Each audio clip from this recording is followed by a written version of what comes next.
guys, welcome back to my channel.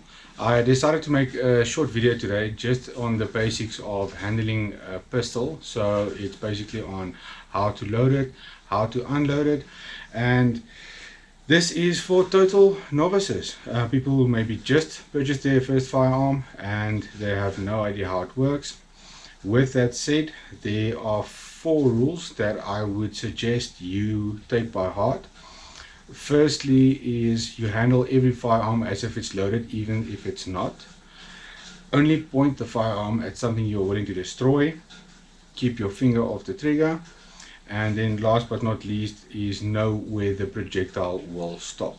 Okay, so without me rambling on, let's have a look at the firearm itself. So this is the Glock 19 Gen 3.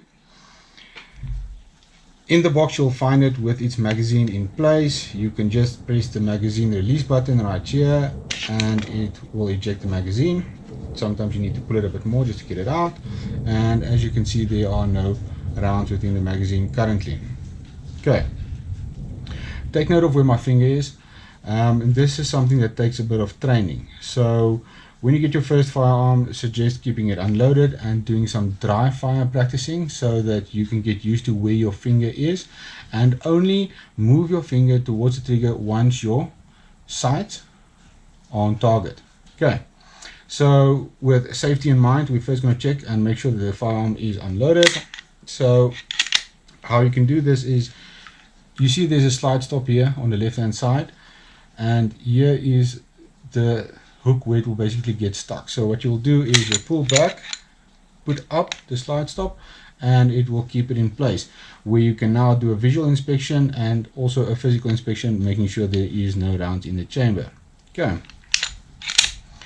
right, so as for loading a firearm, you will take the projectile,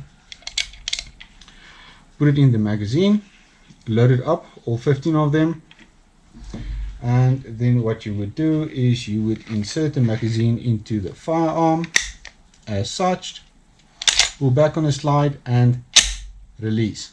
Okay, the reason why I'm releasing, letting it go forward on its own steam, is so that you know it will seat the cartridge properly. Okay, now if I do release the magazine, magic, it's gone. So what happens is it loaded it into the chamber. So this firearm now is still live and ready to fire. Okay, now if I pull back slightly, you're going to see where the projectile is. Okay, so the bullet is in place, and if I put it back, it's ready to fire again. Take note, if you don't release it, letting it go forward on its own steam, I would just suggest giving it a slight tap at the back just to make sure it's seated nicely. But yes, okay, so how do I make this firearm safe again? Well, I pull back this slide completely, where it just drops out the projectile. Okay, how to make sure it's safe: pull it back again, lock it into place, have a look-see, visual inspection, physical inspection, and then you can put it back again, point in safe direction and fire. Okay, so guys, that's it for loading your firearm. I would suggest, if you buy your first firearm, that you have some fun with it. Just do some dry firing, and please take note of that finger. Please get yourself a proper holster. Make sure that your trigger is protected, especially if you're going to carry one up, because the Glock does not have an additional external safety. Okay, that's it from me guys. Hope this video helps.